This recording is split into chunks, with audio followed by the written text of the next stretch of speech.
నమస్తే వర్ధన్ టీవీ ప్రేక్షకులకు. ఈరోజు దుబ్బాక నియోజకవర్గంలోని మండల కేంద్రమైన గిరిజనులో పరిచయం లేని వ్యక్తి, సుపరిచిత వ్యక్తి, అందరికి తెలిసిన వ్యక్తి మన ఉరావు సార్ గారు, మరో సంస్థ అధినేత, సీనియర్ బీఆర్ఎస్ నాయకులు. వారితో మాట్లాడడానికి వర్ధన్ టీవీతో కాసేపు ముచ్చడించడానికి మనతో ఉన్నారు. ఇప్పుడు వారికి నమస్కారం.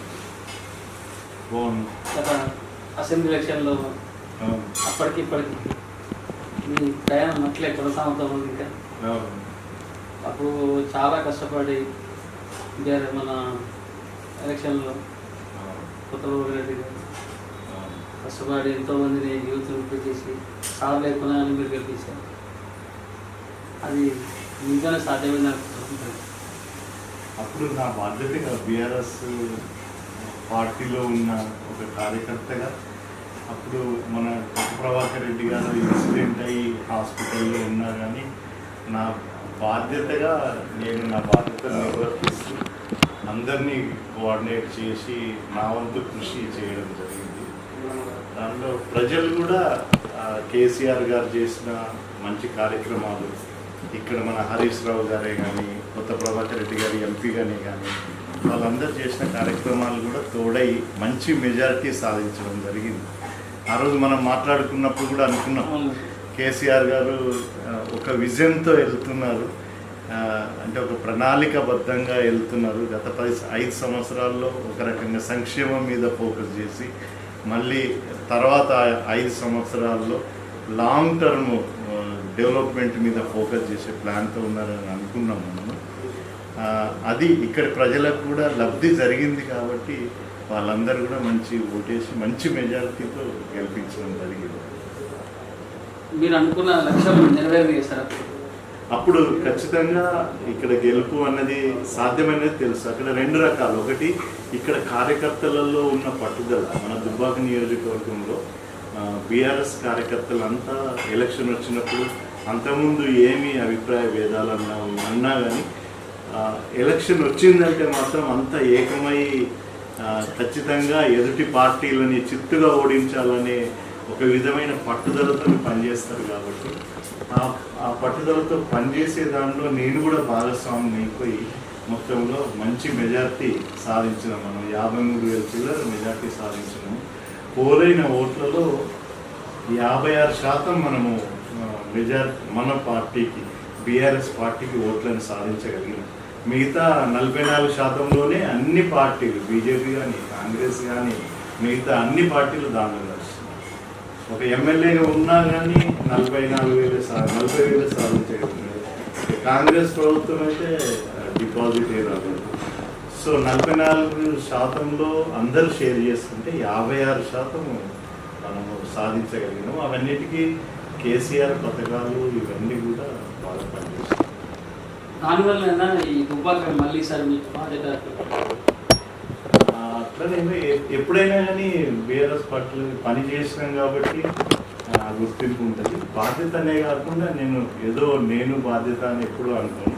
కార్యకర్తలలో అప్పుడు కూడా భాగస్వామిని అయినాను, ఇప్పుడు కూడా భాగస్వామి. ఎప్పుడైనా కానీ 2001లో కూడా, అంటే నేను ఏదైనా మనం ఒక పని అనుకున్నామనంటే దాని మీద ఒక క్రమశిక్షణతోని, తర్వాత దానిపైన ఒక నిబద్ధత పెట్టుకొని పట్టుదల పనిచేసే తత్వం నాది.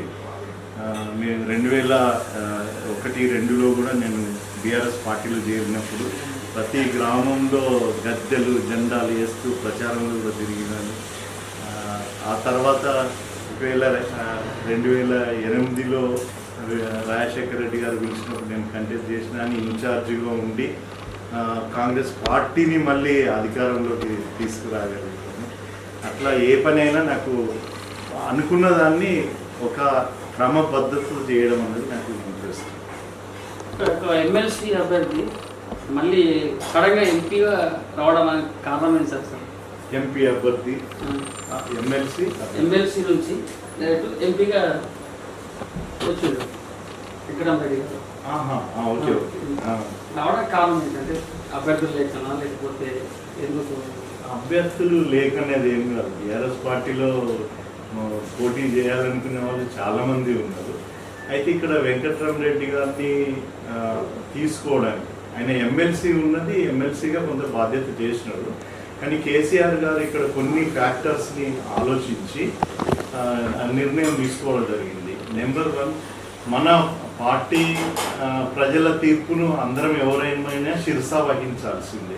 దానికి కారణాలు ఏమున్నా కానీ ప్రజల తీర్పును మాత్రం శిరసా వహించాల్సిందే. ప్రజల తీర్పు ప్రకారం మనం ప్రభుత్వంలో లేము కాబట్టి మనము తెలంగాణ కోసం ఆలోచించడం మాత్రం ఎప్పటికైనా అది మనం తెలంగాణ మూమెంట్ కోసం మన రాష్ట్రాన్ని మనం సాధించుకున్నాం కాబట్టి ఖచ్చితంగా దానికోసం ఆలోచించాల్సిన అవసరం ఉంది. ఈ పరంపరలో ఉన్న ఏదైతే బీఆర్ఎస్ పార్టీ నుంచి యాస్పిరెంట్సే కానీ లేకుంటే కేసీఆర్ గారి, హరీష్ రావు గారి ఆలోచనలో ఉన్న వ్యక్తులలో కానీ ఆయనని ఎందుకు చూస్ చేసుకున్నారంటే, నెంబర్ 1, ఆయన ఇక్కడి ప్రాంతంలో మొత్తంగా సంగారెడ్డి నుంచి మొదలుకుంటే మెదక్ ఇక్కడ వరకు దాదాపు 14 సంవత్సరాల నుంచి పనిచేస్తున్నాడు ఇక్కడ. తర్వాత ఒక డిఆర్డిఏ పీడీగా మొదలెట్టి తర్వాత జాయింట్ కలెక్టర్గా, అడిషనల్ కలెక్టర్గా రకరకాల బాధ్యతలు నిర్వహించిన వ్యక్తి ఒకటి. ఆయనకున్న ఇంట్రెస్ట్ వల్ల రాజకీయాల్లోకి రావాలనే ఇంట్రెస్ట్తోనే ఎమ్మెల్సీగా ఆయన రావడం జరిగింది. ఆ ఫ్యాక్టర్ చూసినప్పుడు ఆయనకు రాజకీయాల్లోకి వచ్చి ఇంకా అభివృద్ధి చేయాలంటే ఒక ఐఏఎస్గానే కాకుండా ఒక ప్రజానాయకుడికి పనిచేయాలనే శ్రద్ధ ఉండదు అన్నది ఒక ఫ్యాక్టర్ ఆయనది. మూడో విషయం ఏంటంటే ఆయనను గమనించినట్లయితే కొన్ని ఇన్సిడెంట్స్ కూడా ఈ మధ్యన వింటుంటూ ఉంటారు. పేదవాళ్ళకి 2-3కి ఏ విధంగా హెల్ప్ చేసినాడు. ఆయన ఒక ఆలోచనతో పేదల కోసం పనిచేయాలనే ఆలోచనతో కలిగిన వ్యక్తి కాబట్టి. తర్వాత మూడో విషయం, మన తెలంగాణ గురించి మళ్ళీ కూడా వాయిస్ రేజ్ చేయాలి. అప్పుడు ఎట్లయితే కేసీఆర్ గారు, నరేంద్ర గారు కానీ, కేసీఆర్ గారు కానీ, విజయశాంతి గారు కానీ ఇద్దరు ఉన్నా కానీ ఫైట్ చేసినారు తెలంగాణ కోసం. అట్లాగే ఇప్పుడు మన తెలంగాణ అభివృద్ధి కోసము కొట్లాడగలిగే వ్యక్తి కావాలనుకున్నప్పుడు ఒక ఐఏఎస్గా ఆయనకు ఆ అనుభవాన్ని దృష్టిలో పెట్టుకొని పార్లమెంట్లో కూడా మన తెలంగాణ గురించి ఫైట్ చేసే అవకాశం ఉండగలిగిన వ్యక్తి. అంటే ఉన్న వాళ్ళలో సెలెక్ట్ చేయడానికి, ఉన్న వాళ్ళలో ఈ విధంగా ఆయన పూర్తి అవగాహనతో ఒక ఐఏఎస్ ఆఫీసర్, ఢిల్లీలో కూడా వాళ్ళ ఐఏఎస్ ఆఫీసర్లు ఉంటారు, దాంట్లో ఇన్ఫర్మేషన్ తీసుకోవడానికి కానీ ఆయన ఇప్పుడు చెప్తున్నాడు, వింటున్నాడు 32 రకాల డిపార్ట్మెంట్ స్కీములు తేవచ్చు అని. అట్లా అవగాహన ఉన్న వ్యక్తిని మనం మెదక్ జిల్లా నుంచి పెట్టుకున్నట్టయితే మన ప్రాంతం అభివృద్ధి చేయడానికి కృషి చేయడం కూడా జరుగుతుందని. ఉదాహరణకి చాలా ఉంటుంది సెంట్రల్ గవర్నమెంట్ నుంచి తీసుకురావడానికి. ప్రభాకర్ రెడ్డి గారు మీకు తెలుసు, నేషనల్ హైవే మీద 5 ఫ్లైఓవర్లు తీసుకొచ్చారు. అది central government scheme. Train route కూడా ఇక్కడ నుంచి ఇక్కడికి కొత్త ప్రభాకర్ రెడ్డి గారు తీసుకొచ్చినారు. ఇప్పుడు కొత్త ప్రభాకర్ రెడ్డి గారు ఎమ్మెల్యేకి పోయినారు కాబట్టి సో వెంకటరామరెడ్డి గారు అయితే దీనికి సూట్ అవుతారు అన్న ఉద్దేశంతో సెలెక్ట్ చేసుకోవాలి. అందరు మామూలుగా వచ్చే విషయాలు ఏంటంటే లోకాలిటీ కాదు, వెంకటరామరెడ్డి గారు లోకాలిటీ కాదు అనేది విమర్శలు వస్తుంది. దానికి మీరేమవుతుంది అంటే లోకల్ అన్నది ఒక గ్రామం లోకల్ సర్పంచ్, తర్వాత ఒక మండలం లోకల్ ఎంపీపీగా, ఒక జిల్లా పరిషత్ వెళ్ళాలనుకున్నప్పుడు జిల్లాలో వ్యక్తి ఉండాలి, ఒక ఎమ్మెల్యేగా వెళ్ళాలనుకున్నప్పుడు ఎమ్మెల్యే కూడా లోకల్ వ్యక్తి ఉంటే మంచిగా ఉంటుంది అన్నది అది కరెక్టే. కానీ అది ఏ లెవెల్ వరకు, ఇక్కడ నుంచి జిల్లా పరిషత్ లేకుంటే ఎమ్మెల్యే వరకు మాత్రమే. ఒక ఎంపీగా ఉన్న వ్యక్తి లోకల్ ఉండాల్సిన అవసరం లేదు. మన ప్రాంతం పట్ల అవగాహన ఉన్న వ్యక్తి ఉండి, ప్రాంతం పట్ల అవగాహన ఉండాలి, మన సమస్యల పట్ల అవగాహన ఉండి దాన్ని సాధించగలిగే ఆ పరిపక్వత, ఆ జ్ఞానం ఉన్న వ్యక్తి ఉంటే సరిపోతుంది. ఎంపీ అన్నదానికి ఇక్కడే ఉండాల్సిన అవసరం లేదు. మనందరికీ తెలుసు, ఒకప్పుడు ఇందిరాగాంధీ కూడా ఇక్కడ వచ్చి పోటీ చేసి, మరి అప్పుడు లోకల్ కనబడలేదా? తర్వాత ఇంకా వేరు వాళ్ళు బీజేపీ నుంచి కూడా మోడీ ఒక దగ్గర చేస్తే ఇంకొక దగ్గర చేసిన వాళ్ళు ఉన్నారు. ఎంపీ ఎలక్షన్ అనేది అది పార్లమెంట్కి లోకల్ అన్నది అది పనికిరాని మాటలు అన్నమాట. సమర్థవంతమైన వ్యక్తి కాదా అని ప్రజలలో అతనిపై విమర్శలు కొన్ని ఉన్నాయి. అది మలన సవర్ కావచ్చు, ఇది వరిస్తే ఉదయాది కావచ్చు, అంతా వస్తున్న విషయాలండి. ఇట్లాంటి వ్యక్తి మనకు అవసరమా అనే ఆలోచన కూడా ఉన్నది. అంటే అట్లాంటి వ్యక్తి అని సర్టిఫై చేయడానికి లేదు, ఏదో సర్టిఫై చేయడానికి లేదు. అంటే ఏదో సర్టిఫికేట్ నేను ఇట్లాంటి వ్యక్తి అని ఎవరిని సర్టిఫై చేస్తారు? అదేమన్నా అకాడమీలో స్టడీ చేసినారా సర్టిఫై చేయడానికి? ఒకటే ఇక్కడ మనం ఆలోచించాలనే విషయం, మల్లన్న సాగర్ విషయంలో నేను కూడా కొంత అవగాహన కల్పించుకుందామని అక్కడి ఎవరైతే బెనిఫిషరీస్ ఉన్నారో ఎర్రవల్లి వాళ్ళు కానీ లక్ష్మణపూర్ వాళ్ళు కానీ వాళ్ళతో కొందరితో మాట్లాడడం జరిగింది. వెంకటరామరెడ్డి గారు కలెక్టర్గా ఉన్నప్పుడు ఆయన బాధ్యత ఆ ప్రాజెక్టుకు సంబంధించి ల్యాండ్ అక్వైర్ చేయడం అన్నది ఆయన బాధ్యత. ల్యాండ్ అక్వైర్ చేయాలనుకున్నప్పుడు శాసనసభలో ఒక శాసనం ద్వారా దాన్ని నిర్ణయించడం జరుగుతుంది. ఒక పాలసీ తీసుకుంటారు, ల్యాండ్ అయిన వాళ్ళకు ఎకరానికి ఇంత ఇవ్వాలి, తర్వాత వాళ్ళు నిరుపేద లేబర్ అయినట్టయితే అంటే ల్యాండ్ లేకుండా ఉన్న వాళ్ళైతే ఉపాధి కల్పించాలి, తర్వాత వాళ్ళ లోపల ఇంకా వాళ్ళ అవసరాలు ఏమైనా ఉన్నట్టయితే కొంత కాంపోనెంట్ ఒకటి పెట్టుకొని వాళ్ళ అవసరాలను తీర్చాలి అన్నది, లేకుంటే ఇల్లు కట్టియాలి, వాళ్ళకు ఒక వసతి కల్పించాలి, వాళ్ళని మంచి ప్లేస్లో షిఫ్ట్ చేసేసి వాళ్ళకి కావాల్సిన ఆరోగ్య సౌకర్యాలు తర్వాత విద్యా సౌకర్యాలు కల్పించే విధంగా ఉండాలి, ఆ ఇన్ఫ్రాస్ట్రక్చర్ డెవలప్ చేయాలి. ఈ రకమైన పాలసీ ఉంటుంది. ఆ పాలసీకి ఎవరైనా ఒక కలెక్టరు ఒక గవర్నమెంట్ చేసిన పాలసీని ఇంప్లిమెంట్ చేసే వ్యక్తి, ఆయన దాన్ని ఇంప్లిమెంట్ చేయాలి. ఇంప్లిమెంట్ చేయడంలో కొన్ని నిబంధనలు ఉంటాయి, దానికి కొన్ని రూల్స్ ఉంటాయి, రెగ్యులేషన్స్ ఉంటాయి. ఇక్కడ ఒకటి ఎవరైతే కాంగ్రెస్ కానీ బీజేపీ ఈ పార్టీలు ఏదైతే ఆరోపణ చేస్తున్నాయో వాళ్ళు ఆరోపణ చేయబట్టే కదా పబ్లిక్లో ఆ పిచ్చి ఆరోపణలు చేస్తున్నారో ఆ ఆరోపణలో నిజమన్నది లేదు. ఎందుకోసమనంటే అట్లా ఉంటే ముంపు గ్రామాల నుంచి వెళ్ళిన వాళ్ళందరూ ఇప్పటి వరకే ఉద్యోగం తీసుకొచ్చేవాళ్ళు, ఈయన అక్కర్లేదు అని చెప్పి ఒక దాదాపు 98% మంది దాదాపు లబ్ధి చేకూర్చిన వాళ్ళే ఉన్నారు. ఆ స్కీములలో రూల్లో ఫిట్ అయిపోయి ఒక 2% ఉండొచ్చు, 2% ఉండొచ్చు, ఒక గ్రామంలో 3% ఉండొచ్చు, ఒక గ్రామంలో 5% ఉండొచ్చు. దీనిలో ఫిట్ కాకపోవడానికి కొన్ని సాంకేతిక లోపాలు ఉంటాయి. ఉదాహరణ చెప్తా ఒకటి, ఒక వ్యక్తి భూమి హైదరాబాద్లో నివసిస్తున్న వ్యక్తి, అంటే అక్కడే రేషన్ కార్డు ఉంది, ఈ ఊరు వాడే, కానీ అక్కడ మైగ్రేట్ అయిపోయినాడు, 10 సంవత్సరాలు అయిపోయింది, అక్కడ రేషన్ కార్డు అక్కడే ఉంది, ఆధార్ అక్కడే ఉంది. సో అటువంటి వ్యక్తులకి ఈ భూమి హక్కుదారిగా భూమి వస్తుంది, భూమికి సంబంధించిన డబ్బులు వస్తాయి. కానీ ఇంకా మిగతా స్కీమ్స్ ఉంటాయి చూడండి, ఏమేమి స్కీమ్స్, దానికి లేబర్ అయినట్టయితే ఉపాధి కల్పించాలి అని అలాంటి ఏవైనా 2-3 స్కీమ్స్ ఉంటే ఆధార్ కార్డు లేదు కాబట్టి అది నిబంధన పని చేయదు. అటువంటిప్పుడు 2-3% మిస్ పోయినాయి జరిగినాయి. అట్లా అటువంటి వాళ్ళ దానిలో కూడా ఇంకా కొందరిని ఏదన్నా వేరే స్కీమ్లో ఫిట్ అయినా కానీ వాళ్ళ గురించి పేదోడు లేకుంటే చాలా ఆయనకు నీడ్ ఉందని తెలిసినప్పుడు వేరే స్కీమ్లో కూడా పెట్టిన సందర్భాలు ఎన్నో ఉన్నాయి. నేను వీళ్ళకు బీజేపీ కాంగ్రెస్ పార్టీ వాళ్ళకి సలహా ఇస్తున్నా ఏమన్నానంటే ప్రాక్టికాలిటీకి దగ్గర మాట్లాడాలి, అంటే నిజానికి దగ్గర మాట్లాడాలి. పోయింది అని అంటే వచ్చిందిరా పోయింది ఇటువంటి పుకార్లు మాట్లాడద్దు. నిబద్ధతతో కరెక్ట్గా దాన్ని తెలుసుకొని మాట్లాడితే బాగుంటుంది.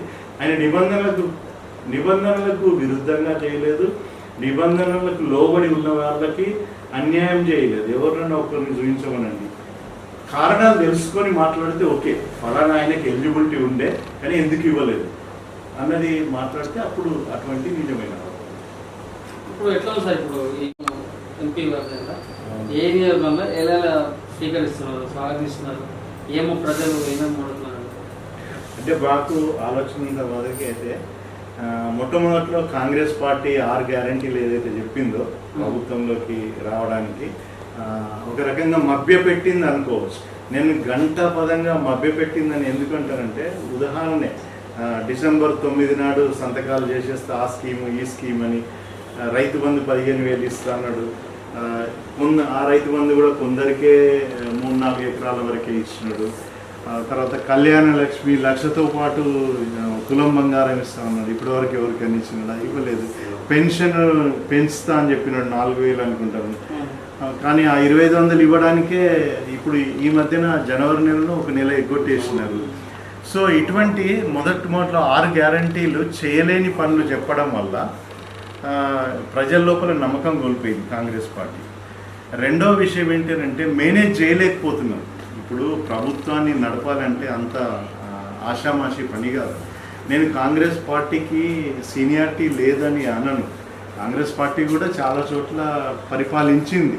కానీ ఇప్పుడున్న పరిపాలకుల మీద ఆధారపడుతుంది, పార్టీ కాదు. ఇప్పుడు బీజేపీ మొదట్లో వాజ్పేయి కంటే ముందు కూడా బీజేపీ ఉంది, సరైన పాలన అందించిందా? వాజ్పేయి అందించగలిగినాడు. దాని తర్వాత మోడీ వచ్చినాడు, ఆయన ఏదో చేస్తూ ఉన్నాడు. మోడీ వాజ్పేయి మోడల్ అందించగలుగుతున్నాడా? లేదు. అట్లా ఇక్కడ కూడా పరిపాలకుల మీద, ముఖ్యమంత్రి పైన, వాళ్ళ మీద, పాలసీ డెసిషన్ల మీద ఆధారపడి ఉంటుంది.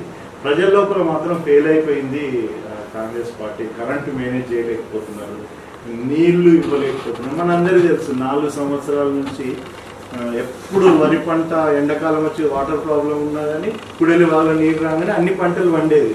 మరి ఇప్పుడు ఎందుకు రాలేదు? అది కూలిపోయింది, ఏదో పిల్లర్లు అంటారు. వాటర్ ఉంది కదా, ఆ వాటర్ని వెనక్కి ఎందుకు ఇడిచిపెట్టారు? అదే పంపింగ్ చేస్తే మనకి కొంత, ఇప్పుడు ఎండాకాలం అయితే వెళ్ళిపోయేది కదా, దానికి రిపేర్ చేయడానికి అవకాశాలు ఉన్నా కానీ చేయట్లేదు. 300 పిల్లర్లు ఉంటే 3 పిల్లర్లు పోయింది అని రాజకీయ లబ్ధి కోసం చేసి ప్రజల్ని నష్టం చేసినారు. ఇది ప్రజల లోపల కూడా ఇప్పుడు వచ్చేసింది, చాలా మాకు మోసం జరిగింది అని చెప్పేసి. వెంకటరామరెడ్డి గారు సాధ్యమైంది ఎందుకోసం అని అంటే, ఆయనకు అంటే వాళ్ళ కుటుంబానికి, అంటే నాకు అర్థమైనంత వరకు వాళ్ళ కుటుంబం పెద్ద కుటుంబము. వాళ్ళు రకరకాల, వాళ్ళ ఇంట్లో 2-3 కలెక్టర్స్ ఉన్నారు. కలెక్టర్లనే కాకుండా వాళ్ళు వాళ్ళకున్న బ్యాక్గ్రౌండ్తోని ఒక వ్యాపారంలోకి వెళ్ళినారు. ఆ వ్యాపారం అదృష్టం కొద్దీ అభివృద్ధి అయింది. అభివృద్ధి అయ్యి వాళ్ళకి ఒకరికి సాయం చేసి, ఎప్పుడు కానీ మనం ఒకరికి సాయం చేయాలనంటే మన జేబులు ఉంటేనే కదా, అది వాళ్ళకి అది ఆ కెపాసిటీ లేకుంటే ఆ శక్తి ఉంది. కాబట్టి ఇప్పుడు ఆయన వాళ్ళకి పెద్ద కార్పొరేట్ కంపెనీ బిల్డర్స్, వాళ్ళ అన్నదమ్ములంతా కూడా కష్టపడి, నాకు తెలిసి అయితే వాళ్ళ ఫ్యామిలీ మెంబర్లంతా 24 గంటలు వెంచర్స్ మీదనే ఉంటారన్నది తెలుసు. అంటే కష్టపడి దాదాపు 15-20 సంవత్సరాల లోపల ఒక స్థాయికి ఎదగగలిగినారు. వెంకటరామరెడ్డి గారికి మొదటి నుంచి కూడా ఒక పేదోడికి హెల్ప్ చేయగలిగింది. ఎందుకంటే డిఆర్డిఏ పీడీ ఉన్నప్పుడు కూడా చూస్తూ, వాటర్ షెడ్స్ ఉన్నప్పుడు ఏదైనా గ్రామాలకు వెళ్తే అవి కరెక్ట్ లేకున్నా, ఏది లేకున్నా కానీ వెంటనే పేదోళ్ళకు లాభం జరగాలనే తత్వం అన్నమాట. సో అటువంటి ఉన్నప్పుడు వాళ్ళ ఫ్యామిలీని కన్విన్స్ చేసినాడు. ఏమనంటే వాళ్ళకున్న దాంట్లో ఒక 100 కోట్లు, అంటే వాళ్ళకి పెద్ద కంపెనీ కాబట్టి ఒక సోషల్ రెస్పాన్సిబిలిటీ కింద, అంటే ఒక సామాజిక సేవ బాధ్యతగా వాళ్ళు దీనికి 100 కోట్లతో ఒక ట్రస్ట్ ఏర్పాటు చేసి కొన్ని ఆయన మేజర్ ఇష్యూసే టచ్ చేస్తున్నాడు. ఎప్పుడు కానీ ఎవరికి కానీ మనకు ఒక ఫ్యామిలీకి ఎక్స్పెండిచర్ ఉండేది హెల్త్ పైన, ఆరోగ్యం పైన, ఈ 2 కాంపోనెంట్ల పైననే. సో ఆయన విద్య పైన, హెల్త్ పైన, విద్య పైన. సో విద్య అన్నదాన్ని తీసుకున్నాడు. మనందరికీ తెలుసు, ఇప్పుడు మీ కొడుకు ఇంజనీరింగ్, మీరు మిర్దోట్లోనే ఉంటున్నారు, మీ కొడుకుని ఇక్కడే చదివిస్తారు, సిద్దిపేటలో చదివిస్తారు. కానీ హైదరాబాద్లో చదువుతున్న వాళ్ళకి మనకు ఫ్రీ సీట్లు ఉంటాయి గవర్నమెంట్లో. గవర్నమెంట్ కాలేజీలో ఫ్రీ సీట్లు ఉంటాయి, ఈవెన్ ప్రైవేట్ కాలేజీలలో కూడా కొన్ని ఫ్రీ సీట్లు ఉంటాయి, కొన్ని పేమెంట్ సీట్లు ఉంటాయి. మనం ఆ కాంపిటీషన్ తట్టుకోకపోవడం విద్యలో, ఇక్కడ చదివిపిస్తే కాంపిటీషన్ లేక మనం ఫీజు కట్టలేము, తర్వాత వీడిని ఇంజనీరింగ్ ఏదో ఒకటి చదివిపించలేము. అటువంటి బాధ ఆయనకు తెలిసి కాబట్టి కోచింగ్ ఇస్తానంటున్నాడు అన్నమాట. కోచింగ్ అంటే ఇక్కడ ఉన్న వాళ్ళకి ఎంసెట్ ఎగ్జామ్ ఎట్లా ఉంటుంది, ఏముంటుంది అన్నది వాళ్ళకు ఆ పరిజ్ఞానాన్ని పెంచినట్టయితే వాళ్ళతో కాంపిటీషన్తో మనకు ఫ్రీ సీట్లు వచ్చే అవకాశం ఉంటుంది. అదొక లాభం జరుగుతుంది. ఈవెన్ ఎవరైనా పేదోళ్ళని ఇంజనీరింగ్ 3 సంవత్సరాలు చదివినారు, ఇంకో సంవత్సరం చదివించలేకపోతున్నారు, ఆయన ఇంటికి వచ్చి మనం చూస్తుంటాం, మధ్యలో ఫీజు కట్టలేక వాపస్ వచ్చిన వాళ్ళు ఎంతోమంది. సో అటువంటి వాళ్ళకు కూడా నేను ఫీజు హెల్ప్ చేస్తా అంటున్నాను. తర్వాత ఈ రకంగా ట్రస్ట్ నుంచి హెల్ప్ చేస్తా అంటున్నాడు. తర్వాత మన దగ్గర ఉన్న వాళ్ళకి స్కిల్ లేక కూడా చదువుకున్నవాడు, డిగ్రీ చదువుతాడు, కానీ ఏం పని చేసుకోవాలో తెలియదు. మీకు ఈరోజు ఈ కెమెరా స్కిల్ లేకుంటే మీరు చేసి ఏం లేదు కదా, చదువుకున్నారా, ఇంట్లోనే ఉండేవాళ్ళు. ఇది కూడా ఒక స్కిల్, దీన్ని కూడా ఒట్టిగా వస్తుందా, నేర్చుకుంటేనే వస్తుంది కదా. సో అటువంటి నైపుణ్యాన్ని పెంచుతా అని కూడా అంటున్నాడు. ఇంకా ఫంక్షన్ హాల్ 1 రూపాయికి ఉన్నారు. మనం అందరికీ తెలుసు, పెళ్లి చేయాలని అంటే పెళ్ళి అంతా ఒక ఖర్చు అయితే ఫంక్షన్ హాల్ ఖర్చు మినిమం 20,000, 50,000. మనకి పెళ్ళి కొంచెం మంచిగా చేయాలని ఉంటుంది, కానీ అక్కడ ఏది ముట్టుకున్నా కానీ అగ్గి మండుతుంటుంది. సో అటువంటి వాళ్ళ కోసం కూడా పేదలకు ఉపయోగపడే విధంగా చేయాలన్నది కూడా ఆయన ఉద్దేశం. అది మంచి ఆలోచన. ఎంపీ అయిన తర్వాత ఏం చేస్తాడు మన అభివృద్ధి కోసం అనేది ఒక పార్ట్ అయితే, ఆయనకు ఉన్న శక్తిని, సంపద శక్తిని మన కోసం యూజ్ చేస్తా అనడం మాత్రం అది మంచి ఆలోచన. అది ప్రజలందరూ కూడా ఆలోచించుకోవాల్సిన అవసరం ఉంది.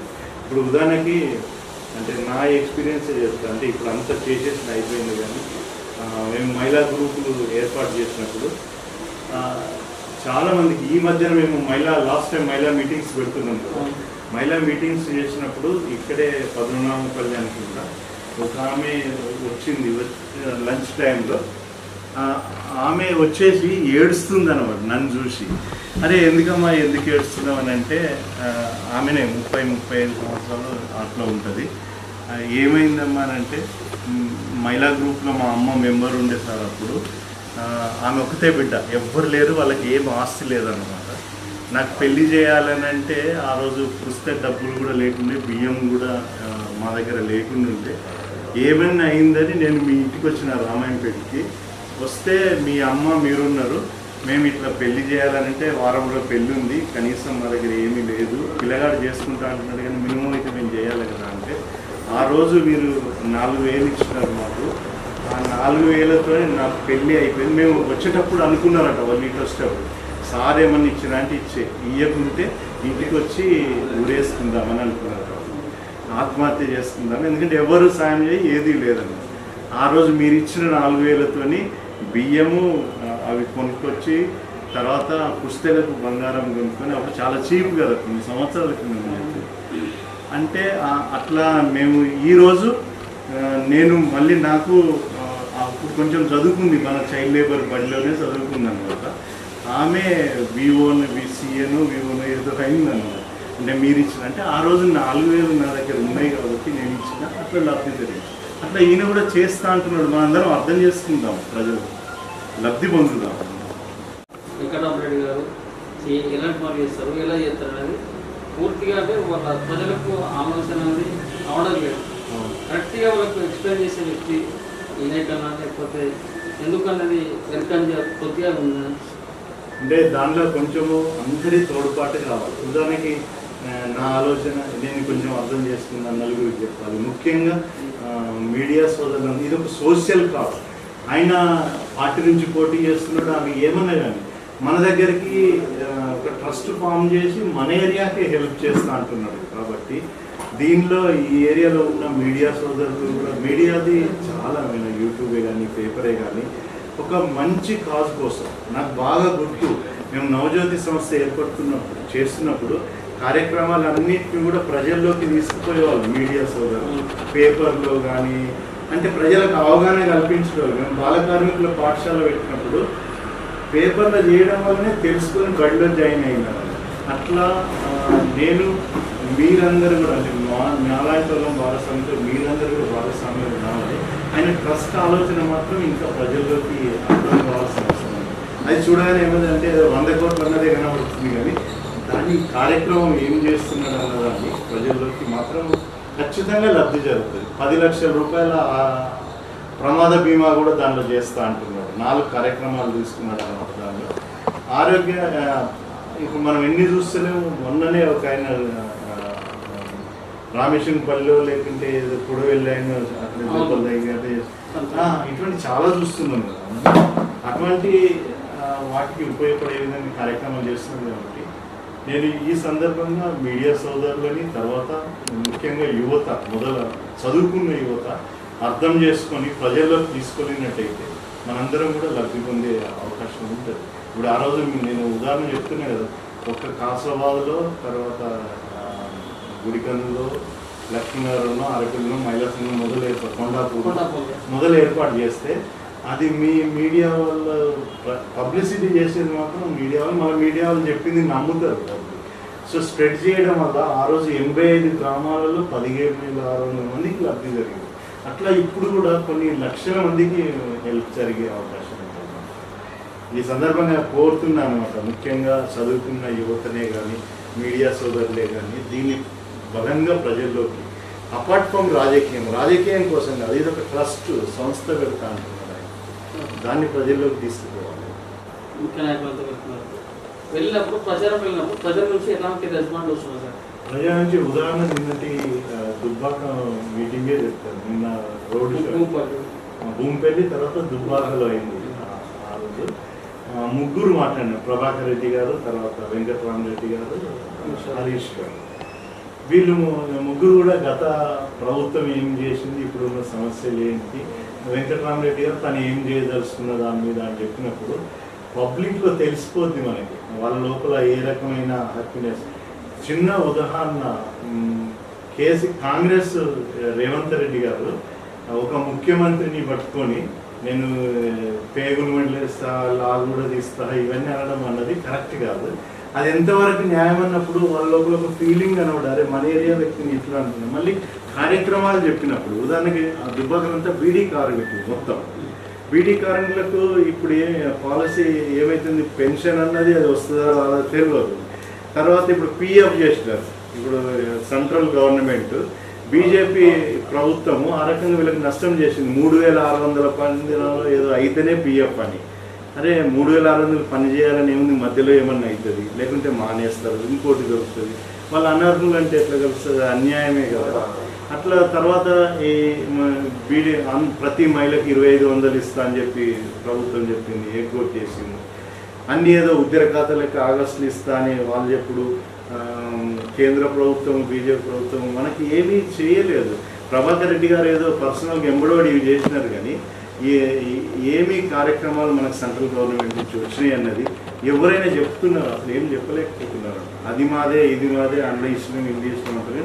ఒక పాలసీ అన్నది ఉండాలి, పాలసీ అన్నది ఖచ్చితంగా రేపు కేసీఆర్ గారు చేసినారంటే వాటర్ మీద ఒక పాలసీ తీసుకున్నాడు, డ్రింకింగ్ వాటర్ మీద తీసుకున్నాడు, వైద్యం మీద తీసుకున్నాడు. దాని మీద ఒక పాలసీ ప్రకారం ప్రజల అభివృద్ధి కోసం పనిచేయాలనే దృష్టి ఉండాలి, కానీ అది ప్రజలు అర్థం చేసుకుంటారు. మేము ఎక్స్ప్లెయిన్ చేసినప్పుడు వాళ్ళ ముఖాల్లో కనిపిస్తుంది రియలైజేషన్. ఏమనంటే మన దగ్గర రియలైజేషన్ కంటే వేరే ప్రాంతాలకు నేను చెప్పేదన్నమాట. ఇక్కడైతే పోయినసారి కారుకేసినాం, ఇప్పుడు కూడా కారుకే వేయాలి, మన కోసం వేయాలి, కేసీఆర్ రావాలి మళ్ళీ అన్నది వస్తుంది.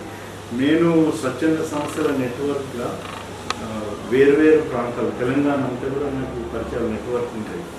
మన ప్రభుత్వం బీఆర్ఎస్ పార్టీ పోయిన తర్వాత, ప్రభుత్వం పోయిన తర్వాత చాలామంది ఒపీనియన్ ఏమొచ్చిందట అంటే మన ఫ్రెండ్స్ చెప్పేదాన్ని బట్టి, మేము లోకల్గా ఉన్న ఎమ్మెల్యే ఓడిపోతే పోనీ ఏదో వివిధ కారణాల వల్ల సరిగా చూడకపోవడం వల్ల కావచ్చు, పోనీ కానీ కేసీఆర్ పోతాడు అనుకోలేదు, కేసీఆర్ ఉండాలి, కేసీఆర్ ముఖ్యమంత్రి ఉంటాడు అనుకున్నాను అంటారు. కాబట్టి ప్రజలు ఇప్పుడు దాన్ని కొంచెం ఆలోచించి ఆలోచనలో పడ్డారు. కాంగ్రెస్ ప్రభుత్వం ఏమి చేయలేదు. రేపు పొద్దున తెలంగాణ కోసం కొట్లాడినట్టు బీఆర్ఎస్ ప్రభుత్వం అయితేనే మన తెలంగాణ కోసం కొట్లాడుతుంది. ఎందుకోసం అంటే ఇక్కడ ఒక రీజన్ ఉంది. రేపు ఇక్కడ కాంగ్రెస్ ప్రభుత్వం, అక్కడ ఒకవేళ బీజేపీ గురించి నేను అంటాను, ఏ ప్రభుత్వం వస్తుంది ఎవరిలో, కాంగ్రెస్ వస్తుందా బీజేపీ వస్తుందా. కానీ ఒకవేళ బీజేపీ వచ్చింది అనుకో, ఇక్కడ ఏమనుకుంటున్నారు అంటే సెంట్రల్ గవర్నమెంట్ నుంచి ఏమి జరగలేదు, పోయినసారి కూడా అప్లై చేసినారన్నది తెలుసు కదా, ఫైట్ చేయాలి కదా. ఫైట్ చేయాలంటే కాంగ్రెస్ ఎట్లయినా ఇయ్యరని తెలిసిపోతుంది.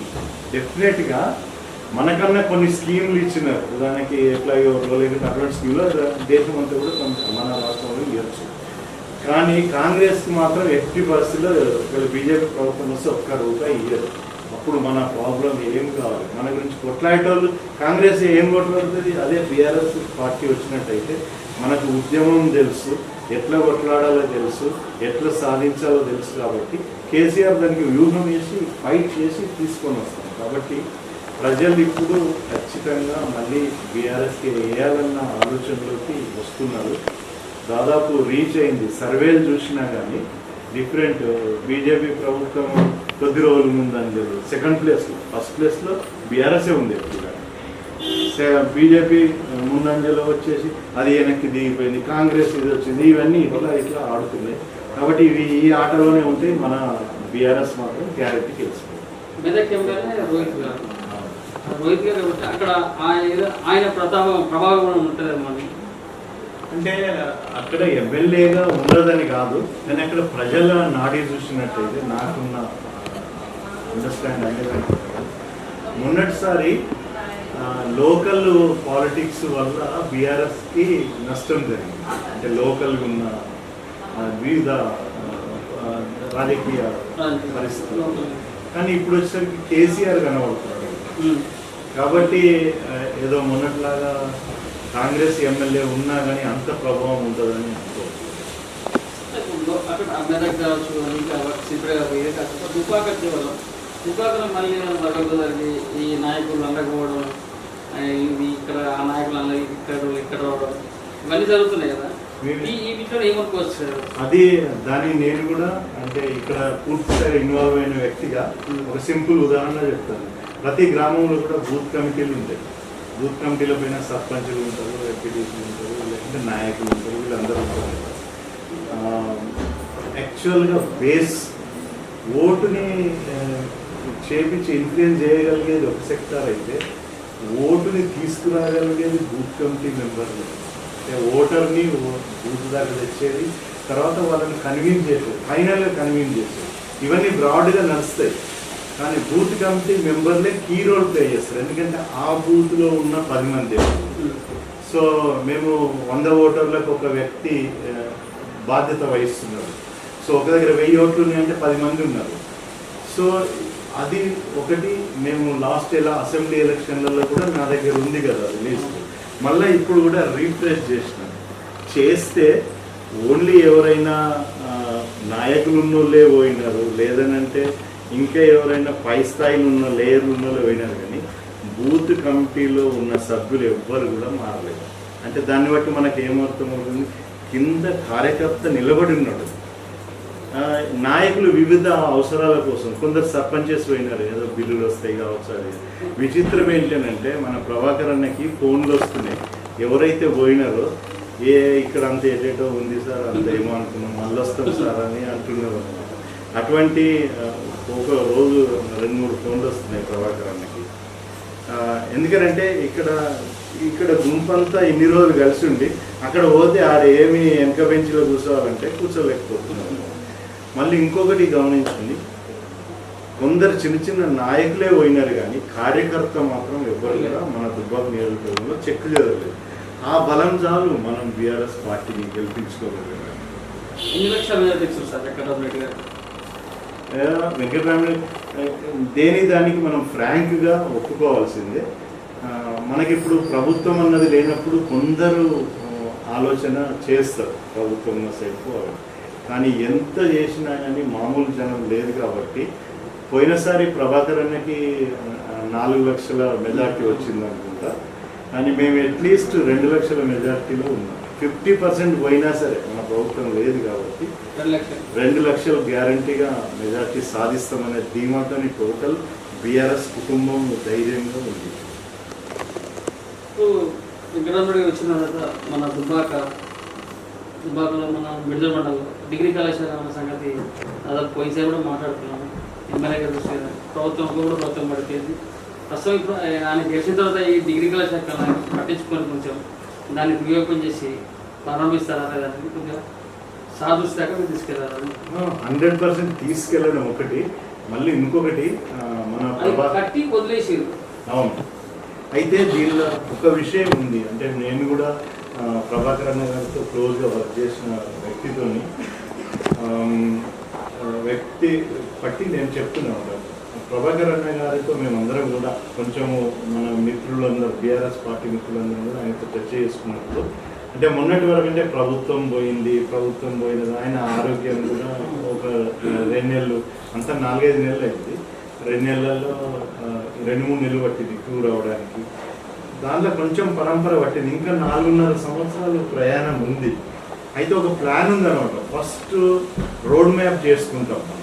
ఇప్పుడు ప్రభుత్వం ఏదున్నా ఏదో ఆడి తాత వస్తుంది. తెలంగాణ అందరూ పోయి రోడ్డు మీద కూర్చుంటూ రాలేదు. డిగ్రీ కాలేజ్ కూర్చుందాం, రోడ్డు మీద వస్తాం, వంట వార్పు చేద్దాం, సచ్చినట్టు మొత్తం ప్రభుత్వం దిగి రావాలి, కరెక్ట్ రోడ్డు రావాలి అంత. ఎందుకంటే ఆ ఉద్యమ స్ఫూర్తి మన లోపల ఉంది. అయితే టోటల్గా ఒక రోడ్ మ్యాప్ చేసుకొని ప్రభాకర్ అన్న గారి ఆధ్వర్యంలో ఒక రోడ్ మ్యాప్ చేసుకొని, అంటే ఏ సమస్యలు ఉన్నాయి, ఏ సమస్యలకు ఏ డిపార్ట్మెంట్ పనిచేస్తుంది, ఆ సమస్యల పరిష్కారం కోసం ఏ రకంగా మనం కృషి చేయాలి అన్నది. సో కృషి చేయాలన్నది ఒక మ్యాప్ వేసుకున్నప్పుడు అందులో ఈ డిగ్రీ కళాశాల ఉంటుంది. ఒక డిగ్రీ కళాశాలనే కాదు, మిరుదొడ్లో కూడా సమస్య లేదు. మనకు 24 గంటల హాస్పిటల్ కావాలి, లేకుంటే ఒక అంబులెన్స్ కావాలి, అంబులెన్స్ లేదు. ఒక మిరుదొడ్డి మండలం కాదు, ఒక్కొక్క మండలంకి మన నియోజకవర్గంలో ఒక్కొక్క రకమైన సమస్యలు ఉన్నాయి ఒక్కొక్క గ్రామానికి. సో అవన్నీ కూడా ఇప్పుడు కొన్ని కాలువలు పూర్తి కావాలి, మనకి మల్లన్న సాగర్ కాలువలు పూర్తి కాలేదు ఇంకా. తర్వాత కొన్ని రోడ్లు పూర్తి కావాలి, ఉదాహరణకి మా రోడ్ పూర్తి కావాలి. సో ఇటువంటివన్నీ ఒక రోడ్ మ్యాప్ వేసుకొని మనము మెల్లగా 4.5 సంవత్సరాల లోపల అన్నీ సాధించాలనే ఆశయం మాత్రం ప్రభాకర్ అన్న గారికి ఉంది. ప్రభాకర్ అన్న గారితో పనిచేసిన మేము కూడా ఆయనకు సపోర్ట్ ఉండి మన సమస్యలన్నీ తీరలేదనుకోండి, మీడియా మిత్రులు మేము అందరం కూడా దాన్ని ఎట్లా తెలంగాణనే సాధించిన మీరు ఒక లెక్కన మనము ఎంపీలు 2-3 ఉండే తెలంగాణనే కొట్లాడి సాధించాము. మనం డెఫినెట్గా డెవలప్మెంట్ కోసం పని చేయాలి. ప్రభాకర్ అన్న కూడా రాబోయే 4.5 సంవత్సరాలు ఖచ్చితంగా పని చేసి తీరుతాడు. ఒకటే ఉదాహరణ, సెంట్రల్ గవర్నమెంట్ బీజేపీ గవర్నమెంట్ ఉన్నా అని హైవే మీద ఫ్లైఓవర్ తెచ్చిందా లేదా? ఎంపీ కృషి లేనిదైతే రాదు కదా. అటువంటి బస్ స్టాండ్ దుబ్బాకలో ఆయన సొంతంగా ఎస్టిమేషన్ చేపించేసి అంతమంది, నేను మొన్న అవార్డు వచ్చింది ఈ బస్ స్టాండ్, స్టేట్ లెవెల్లో అవార్డు వచ్చింది. సో అది ఆయన కృషే. హాస్పిటల్ రామలింగారెడ్డి ఉన్నప్పుడు 2000 అది ఏదో డబుల్ బెడ్రూమ్ అంటాం, 1000 డబుల్ బెడ్రూమ్ 1000 ఏదో రామలింగారెడ్డి ఉన్నప్పుడు కృషి చేసింది కదా. అంటే అటు కాంగ్రెస్ ప్రభుత్వం ఉన్నా ఇవి కృషి చేసింది. అట్లనే ప్రభాకర్ రెడ్డి గారు బస్ స్టాండ్ అవార్డు వచ్చింది. అట్లా మనం సాధించే శక్తి మన దగ్గర ఉంది. మేము కూడా ప్రభాకర్ అన్న గారితో కలిసి ఆయన తోడుగా ఉండి ఇవన్నీ సాధిస్తాం డెవలప్మెంట్. అందులో డిగ్రీ కాలేజ్ కూడా ఉంటుంది. ఇప్పుడు ఎంపీ ఎలక్షన్లో దుబ్బాక గవర్నమెంట్ మీ పైన, ఇప్పుడు దుబ్బాకలో ఎట్లా ఉంది సార్? దుబ్బాకలో డెఫినెట్గా ఇప్పుడు పోయినసారి 53,000 చిల్లర మెజారిటీ వచ్చింది. సో ఇప్పుడు నేను అన్నట్టు ప్రభుత్వం ఉన్నది కాబట్టి చిల్లర 10,000 పోతాయి కావచ్చు, కానీ 40,000 దాటుతాం మెజారిటీ. నేను ఫ్రాంక్గానే చెప్తున్నా, ఏదో 50 దాటి 1,00,000 తెస్తామని చెప్తలేను. అంచనా మాత్రం ఖచ్చితంగా జరుగుతుంది. ఫ్యూచర్లో మనోరమ ప్లాన్ ఏంటి బీఆర్ఎస్లో? పోస్ట్ రాబోతుందా లేకపోతే ఇంకా మీ కీలో లేదు? అంటే నాకు పార్టీలో మొదటి నుంచి కూడా పార్టీ అనే కానీ ఏది కానీ పోస్ట్ అన్నది ఇంపార్టెంట్ కాకుండా ఏదో ఒకటి పని చేయాలి అన్నది మాత్రం ఇంట్రెస్ట్. రేపు రాబోయే కాలంలో బీఆర్ఎస్ పార్టీ ఏ బాధ్యత అప్పచెప్పినా దాన్ని సమర్థవంతంగా పనిచేయడానికి మాత్రం కృషి చేస్తాం. అది ఏ రకమైన ఇప్పుడు పార్టీ నిర్మాణాన్ని మనం పటిష్టం చేద్దాం అనుకున్నాం, దానిలో భాగస్వాములు కమ్మంటే అవుతారు. ఏ రకమైన పార్టీ అసైన్మెంట్ ఇచ్చినా ప్రభుత్వం వచ్చి ఉంటే ఇంకా కొంచెం వేరుగా ఉంటుండే కావచ్చు. ప్రభుత్వం లేదు కాబట్టి ఇప్పుడు పార్టీని బలిష్టం చేసుకోవాలి. ఒకటి మాత్రం గ్యారంటీ, మహా అంటే 4.5 సంవత్సరాల స్ట్రగుల్, కానీ 4.5 సంవత్సరాల తర్వాత డెఫినెట్గా మళ్ళీ కేసీఆర్ గారు ముఖ్యమంత్రి, మళ్ళీ మన పథకాలన్నింటినీ కూడా చేసుకుంటాం. మళ్ళీ ఇంకొకటి 2 విషయాలు ఇక్కడ. ఒకటి, కేసీఆర్ గారు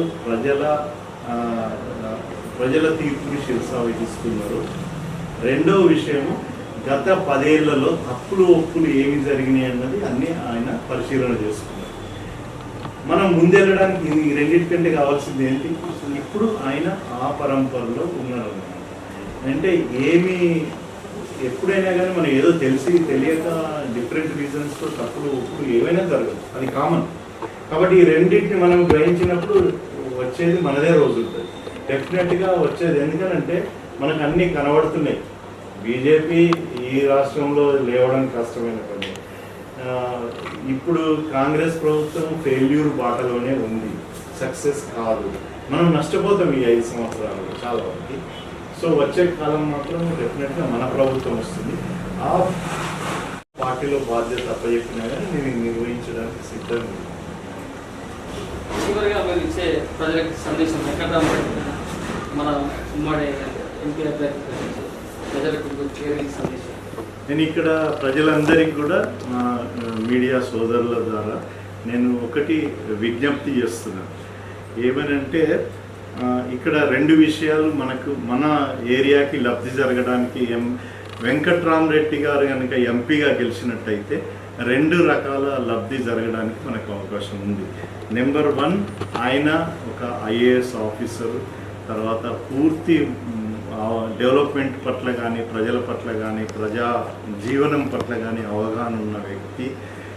సో కాబట్టి ఆ విషయాల్ని దృష్టిలో పెట్టుకొని ఆయన అభివృద్ధి చేయగలుగుతాడు. సెకండ్ విషయం ఇంకోటి అంటే ఆయన కలెక్టర్గా చేసిన వ్యక్తి. ఇప్పుడు ఇక్కడ కూడా కలెక్టర్ అంటే ఇప్పుడు ఉదాహరణకి నేను సెక్రటరేట్ ఉంది కదా, ఇప్పటి వరకు కూడా ఇప్పటికైనా కూడా అప్పుడు మన దగ్గర కలెక్టర్లుగా పనిచేసిన వాళ్ళ దగ్గరికి ఏ పనైనా చేసుకోవాలి, ఏ పదవి లేదు, ఏమీ లేదు.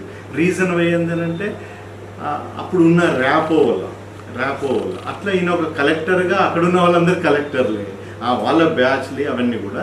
అంటే ఏదో పోయి రికమెండ్ చేస్తాడని అన్నాను, బట్ ఏ విధంగా వాళ్ళని కన్విన్స్ చేసుకోవాలి, దానిలో ఏమైనా వీక్ పాయింట్స్ ఉన్నా ఇది చేస్తే చేయొచ్చు అన్న అవగాహన ఉన్న వ్యక్తి కాబట్టి ఇది చేయడానికి అవకాశం ఉంటుంది. కాబట్టి మన డెవలప్మెంట్ కోసం పనిచేస్తాడన్నది ఒక ఆలోచన. రెండవ ఆలోచన, ఒక ఐఏఎస్ ఆఫీసర్కి ఢిల్లీలో ప్రతి ఆఫీసర్ కూడా తెలిసి ఉంటాడు. నాకు ఎప్పటికీ అనుకుంటా అన్నమాట, నేను సెంట్రల్ గవర్నమెంట్ నుంచి 32 డిపార్ట్మెంట్ ద్వారా స్కీమ్స్ తేవచ్చు.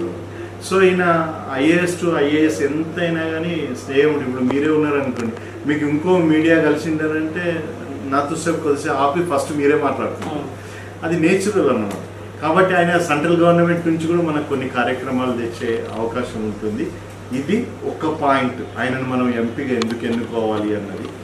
రెండో విషయం, ఈ పాయింట్లోనే ఇంకో సబ్ పాయింట్ ఏంటంటే కేసీఆర్ గారు గట్టిగా మన కోసం ఇంకా ఆలోచన చేయాలి అని అంటే మనము ఎంపీలను గెలిపించుకోవాలి ఢిల్లీలో. కేసీఆర్ గారు దానికి వ్యూహం ఇస్తారు, ఎట్లా చేయొచ్చు, ఏం చేయొచ్చు, మన టోటల్ తెలంగాణ అభివృద్ధి గురించి ఎట్లా చేయొచ్చు అని. కాబట్టి ఇలాంటి ఆఫీసర్లు అవసరం, కాబట్టి ఇది ఒక కాంపోనెంట్. రెండో విషయం ఏంటంటే ఆయన ఏ రకమైన లబ్ధిని ఆలోచించే వ్యక్తి కాదు, ఆయనకు అవసరం లేదు కూడా. ఆయన ఏదైతే ఒక ట్రస్ట్ని పెట్టాలనుకున్నారో, ట్రస్ట్ పెట్టుకోవాలనుకున్న విద్య నైపుణ్యత పెంచడము, విద్య కోసం సాయం చేయడము, మన లోపల నైపుణ్యత పెంచడము, మూడవది పెళ్ళిళ్ళకి ఫంక్షన్ హాల్స్ కట్టియడం. సో ఆ ట్రస్ట్ ద్వారా మనకు చేసినప్పుడు మనకు లబ్ధి జరిగే అవకాశం ఉంది కదా. ఇప్పుడు ఆయన ఒకవేళ గెలవలేదనుకున్నా మనం అడిగే హక్కు మనకి ఎక్కడ ఉంటుంది, అడిగే హక్కే లేదు కదా.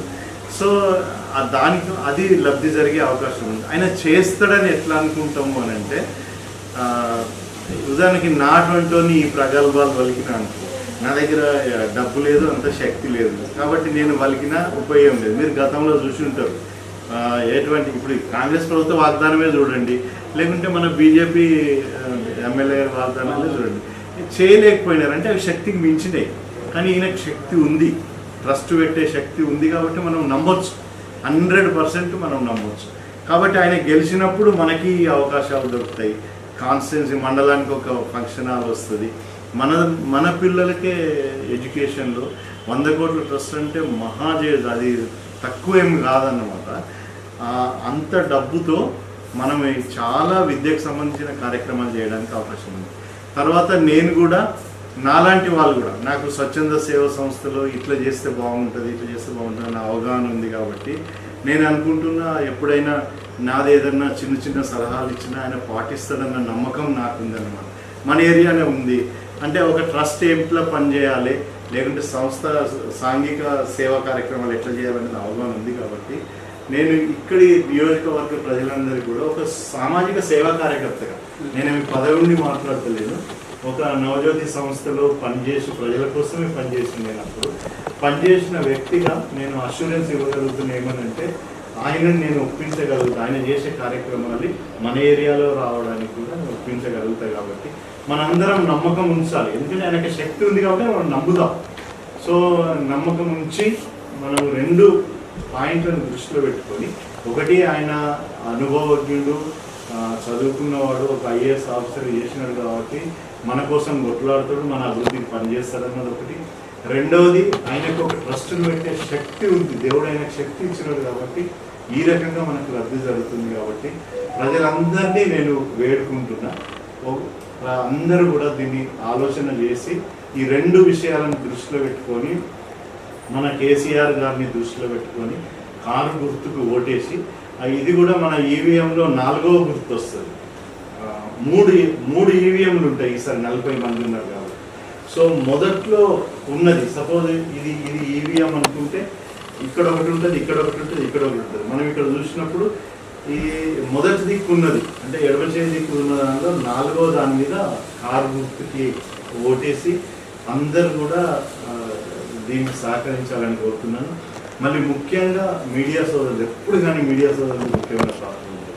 సో ట్రస్ట్ గురించి ఏదైతుందో మంచి కార్యక్రమం, మీరేదో రాజకీయంగా చెప్పుకొని అంటలేదు, రాజకీయం కోసం ఒక పార్టీకి సపోర్ట్ చేయమని అంటలేదు. ఒక ట్రస్ట్ కార్యక్రమాలు ఏవైతే ఉన్నాయో ఇవి కరెక్ట్గా ఉంటాయి అన్నదాన్ని నమ్మకంగా ప్రజల్లోకి మీరు కూడా మీ వంతుగా ఎక్స్ప్లెయిన్ చేయాలని కోరుకుంటున్నాను. మాట్లాడడానికి ధన్యవాదాలు సార్. ఇంత టైం ఇచ్చి మాకు ఇంత సమయం థ్యాంక్ యూ.